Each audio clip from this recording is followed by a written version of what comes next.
नमस्कार दोस्तों, स्वागत है आपका गुरु ज्ञान भक्तावल चैनल में। जैसा कि आपने थंबनेल पे देखा कि देवी देवता की सेवा कब करनी चाहिए और देवी देवता की सेवा कब नहीं करनी चाहिए।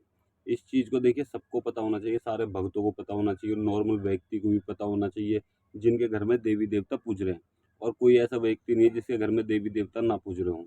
उन सबके घर में देवी देवता पूजते हैं। देखिए, मैं आपको बता दूँ, पहले तो सेवा कब करनी चाहिए।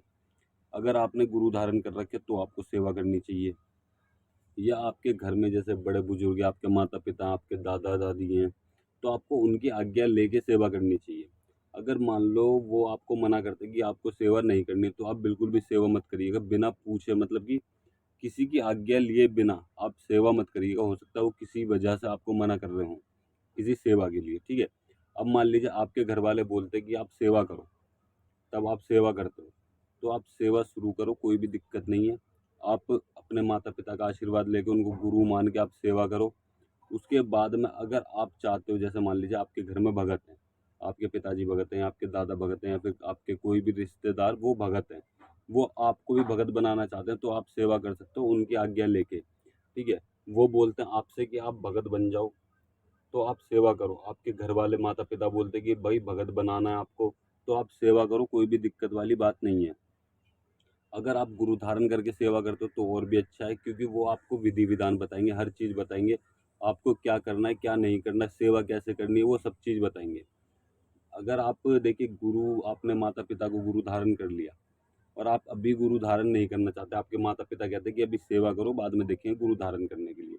तो आप माता-पिता को गुरु धारण करके, गुरु मान के सेवा करनी शुरू करो। उसके बाद में उनसे जानकारी लो कि सेवा किस तरीके से करनी है। अगर आपके माता-पिता को पता है, तो बहुत अच्छी बात है, या फिर आप किसी और भगत से, उनसे जानकारी ले सकते हो अपनी सेवा की। उनसे बोल सकते हो कि मुझे अपने घर के देवी-देवताओं की सेवा करनी है, मुझे विधि बता दो किस तरीके से मैं सेवा करूँ, और नेम-टेम, परहेज़ परहेज़ देखिए, शुरू में परहेज़ मत करिएगा, अगर आप नॉर्मली सेवा कर रहे हो तो। परहेज़ मत करिएगा, नॉर्मली सेवा की जानकारी लेना और अपनी सेवा करनी शुरू कर देना, ठीक है। इससे क्या होगा, आपको फ़ायदा होगा, इस चीज़ है कि आपके घर में कोई भी दिक्कत नहीं आएगी। क्योंकि सेवा के बाद में घर में दिक्कत भी आ जाती है। ये चीज़ मैं आपको बताऊँगा अभी आगे, तो पहले अभी मैं आपको ये बता रहा हूँ आपको सेवा कब करनी चाहिए। आपके माता-पिता ने बोल दिया आप सेवा करो, कोई भी दिक्कत वाली बात नहीं है, सब चीज़ बढ़िया होगी। अगर आपके जैसे आप भगत बन गए, ठीक है, तब आप सेवा करना चाहते हो कि भाई मैं सेवा करना चाहता हूँ देवी देवता की, तो कोई दिक्कत नहीं है। आप जब मर्जी देवी देवता की सेवा उठा सकते हो, 11 दिन की, 10 दिन की, 21 दिन की, 9 दिन की, या फिर 1 महीने की, 40 दिन की, 41 दिन की। आप जितने मर्जी दिन की सेवा उठा सकते हो, साल भर की भी उठा सकते हो। मतलब कि है, आप जितने मर्जी दिन की सेवा उठाओ, उसके बाद में सेवा करनी शुरू करो, आपके घर में जो भी नेगेटिव एनर्जी है वो भी हटेगी, तब आप भगत हो। आप भगत नहीं हो तो आप सेवा, अगर आपके घर में नेगेटिव एनर्जी है तो आप सेवा मत करिएगा, ठीक है। अगर आप भगत हो तो आपके घर में नेगेटिव एनर्जी आती है तो आप सेवा उठाइएगा, आपके घर में कोई भी परेशानी नहीं आने की। आपके देवी देवता मजबूत होंगे, आपके देवी देवता की कृपा भी प्राप्त होगी आपको, तब आप सेवा कर सकते हो, ठीक है। तो आपको इन चीज़ों का ध्यान रखना, आप बिना गुरु की आज्ञा के या फिर बिना गुरु धारण करे सेवा मत करना, और सेवा की जानकारी लेना। सेवा शुरू करने से पहले आप जानकारी लेना कि मुझे सेवा कैसे करनी है। कोई व्यक्ति, जैसे आपके माता-पिता बोलते हैं हुक्का लगाना चालू करो, आप हुक्का लगाना चालू करते हो, लेकिन आपको विधि नहीं पता कि किस तरीके से लगानी है। लेकिन आपके माता-पिता आपको बताएँगे कि आपको इस तरीके से हुक्का लगाना है, और उसी तरीके से लगाओ फिर। अगर आपके माता-पिता को भी नहीं पता, बहुत सी बार ऐसा हो जाता है कि उनको भी नहीं पता होता कि हुक्का कैसे लगाया जाता है, तो आप किसी बाहर के व्यक्ति से, भगत से, या फिर रिश्तेदारी में कोई भगत है, उनसे जानकारी लेके अपने देवी-देवता का हुक्का लगा सकते हो। इस चीज़ को आपको ध्यान में रखना है। अब मैं आपको बताता हूँ कि आपको सेवा कब नहीं करनी।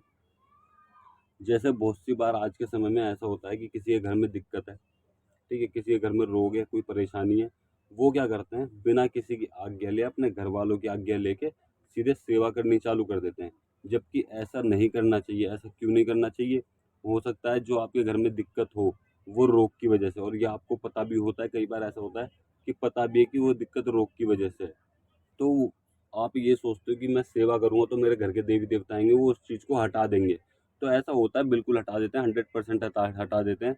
लेकिन 1% ये होता है कि अगर आपने सेवा करनी चालू करी, तब आपके घर में रोग है, तो यानी कि आपके घर में देवी-देवता नहीं हैं। समझ गए? आपके घर में देवी-देवता नहीं है, तब आपके घर में रोग आया, आपके घर में दिक्कत परेशानी हुई, आप कढ़ाई बोतल करते हो होली दिवाली या फिर जैसे भी पूजते हो, होली दिवाली भोग प्रसाद सबको देना होता है। आप जैसे भी पूजते हो लेकिन दिक्कत आपके घर में ठीक नहीं हो रही, दिक्कत बढ़ रही है, तो आपको सेवा नहीं करनी है इस कंडीशन में। क्यों? क्योंकि हो सकता है आपके घर में देवी देवता ना हो और वो जो आप सेवा कर रहे हो, जो भोग प्रसाद दे रहे हो, वो रोग ही ले रहा हो। यानी कि जो आप सेवा कर रहे हो वो उस रोग को लग रही है, वो उस लोग को मंजूर हो रही है, आपके देवी देवता तक कुछ नहीं पहुंच रहा। इस चीज में आपको करना क्या, आप अपने गुरु को, किसी को भी गुरु धारण करो। ठीक है, अगर आपके घर में परिवार में कोई भगत हैं तो आप उनसे बोलो, उनको गुरु धारण करो, उनसे सेवा की विधि पूछो, उनसे बोलो मेरे घर का जो भी रोग है उसको शांत करो। कई बार ऐसा होता है आपने गुरु भी धारण कर लिया और सेवा करनी चालू करी, आपके घर में दिक्कतें बढ़ गई, आप फिर सोचते हो कि भाई अब मैं सेवा करनी बंद ही कर दूंगा, मेरे घर में दिक्कत तो बढ़ ही रही है। तो इसका कारण होता है कि आपके घर में जो रोग है वो तो वहीं का वहीं है, आपके देवी देवता खुले नहीं। तो आपको अपने गुरु से बोलना है कि गुरु जी जो मेरे घर के देवी देवता हैं वो है नहीं मेरे घर में। ठीक है, मेरे घर में है नहीं और मेरे घर में दिक्कतें बढ़ रही हैं, तो आप इस रोग को शांत कर दो और मेरे देवी देवता को खोल दो। ठीक है, मेरे देवी देवता को खोल दो ताकि मैं सेवा कर सकूँ अपने देवी देवता की, फिर अखाड़ा कर सकूँ या फिर भगत बन सकूँ। इस तरीके से आपको अपने गुरु से बात करनी है, वो उस तरीके से आपके घर में जो रोग है उसको हटा देंगे। ठीक है, उसको हटा देंगे और आपके जो घर के देवी देवता उनको खोल के आपके घर में ला देंगे।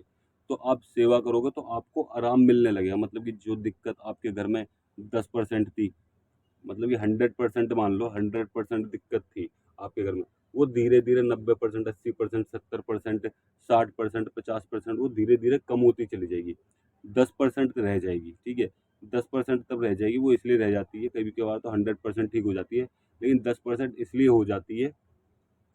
फिर जो देवी देवता होते हैं वो कहते हैं अब अखाड़े पे लेके आओ, इनको अखाड़े पे हटाएंगे। ठीक है, तो ये चीज़ आपको ध्यान रखनी है कि बिना गुरु के कभी भी सेवा नहीं करनी। अगर आपके घर में रोग है तो आपको सेवा नहीं करनी। फिर देवी देवता जो होते हैं वो रोग को अखाड़े में ला के हटाते हैं, तब गुरु बोलता है। ठीक है, अगर कई बार ऐसा होता है कि गुरु क्या करता है, वो रोग को पहले ही अखाड़े से पहले ही सबको हटा के बंद कर देता, आपके घर से हटा देता, लेकिन उसके बाद में अखाड़े पे वो रोग नहीं बुलाता। वो बोलता है कि देवी देवता बुलाओ और जयकारे होंगे, बस बात खत्म। ठीक है, वो अखाड़े पे देवी देवता रोग को नहीं बुलाते। क्यों नहीं बुलाते? क्योंकि उन्हें पता है भाई रोग तो मैंने पहले ही हटा दिए, अब तो बच्चों को भगत बनाना है, देवी देवता बुलाने, जयकारे लेने हैं और राम बुलवाना है बस। ठीक है, और मुंह पाटे का जो भी भोग प्रसाद है वो देना है। तो इस वजह से कई बार गुरु जो होते हैं वो रोग नहीं बुलाते हैं अखाड़े में। ठीक है, आजकल लेकिन बहुत सी बार जो लोग कहते हैं जिनके घर पे अखाड़ा हो रहा है वो कहते हैं रोग बुलाओ। ठीक है, अगर आप ठीक हो, आप बिल्कुल ठीक हो, तो फिर आपको रोग बुलाने की ज़रूरत नहीं है। बस उस दिन आप दादनी दे दीजिएगा रोग को बंद करने की। जिस दिन आपका अखाड़ा होगा उस दिन आप दादनी दे दीजिएगा रोग को बंद करने की। ठीक है, फिर आपके घर में कोई भी रोग-दोग नहीं आएगा। अगर आपको दादनी के बारे में जानना है कि दादनी होती क्या है, दादनी किस तरीके से दी जाती है, तो आप मुझे कमेंट कर देना। मैं अगली वीडियो ज़रूर बनाऊँगा दादनी के ऊपर कि देवी देवता की दादनी किस तरीके से दी जाती है और कब दी जाती है और क्यों दी जाती है। ठीक है, ये चीज़ मैं आपको बताऊँगा अगली वीडियो में। अगर आपको जानना है तो आप मुझे कमेंट कर देना, मैं अगली वीडियो में आपको बता दूंगा। लेकिन आपको ये चीज़ समझ में आ गई होगी कि आपको तब सेवा नहीं करनी जब आपके घर में कोई रोग है और आपने गुरु धारण नहीं करा। ठीक है, आपके घर में रोग है और आप सेवा करना चाहते हो तो पहले आप गुरु धारण करो, उनसे इस तरीके से बात करो जो बात मैंने आपको बताई। ठीक, तब आप जाके गुरु धारण करके सेवा कर सकते हो, कोई भी दिक्कत नहीं आएगी। और अगर आपके गुरु भी हैं, आप भगत भी हो और घर में थोड़ी बहुत दिक्कत आ रही है तो आप अपने देवी देवता की सेवा उठाओ, वो परेशानी बिल्कुल ठीक हो जाएगी। आपको इन चीज़ों का ध्यान रखना है। अब आपको ये चीज़ तो समझ में आई आई गई होगी, और अगर आपको हमारे द्वारा दी गई जानकारी अच्छी लगी हो तो वीडियो को लाइक करें, चैनल को सब्सक्राइब करें और बेल आइकन जरूर दबाएं ताकि हमारे द्वारा दी गई जानकारी आप तक समय पर पहुंच सके।